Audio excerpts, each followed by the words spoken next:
రావణుడికి ఆ పేరు ఎలా వచ్చిందో మీకు తెలుసా? అసలు రావణ అంటే అర్థమేంటి? చాలామందికి తెలియని ఒక ఆసక్తికరమైన నిజం ఈరోజు తెలుసుకుందాం.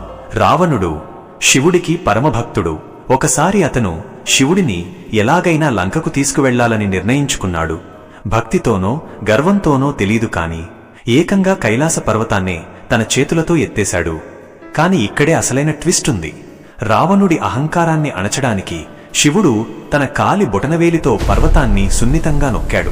అంతే, ఆ భారీ పర్వతం కింద రావణుడి చేతులు నలిగిపోయాయి. ఆ నొప్పి భరించలేక రావణుడు పెట్టిన భీకరమైన అరుపులు ముల్లోకాలను వణికించాయి. సంస్కృతంలో రావణ అంటే బిగ్గరగా రోదించేవాడు అని అర్థం.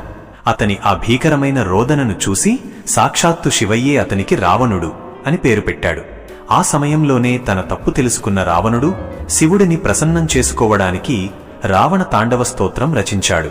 మరిన్ని ఇలాంటి ఆసక్తికరమైన విషయాల కోసం ఇప్పుడే సబ్స్క్రైబ్ చేసుకోండి.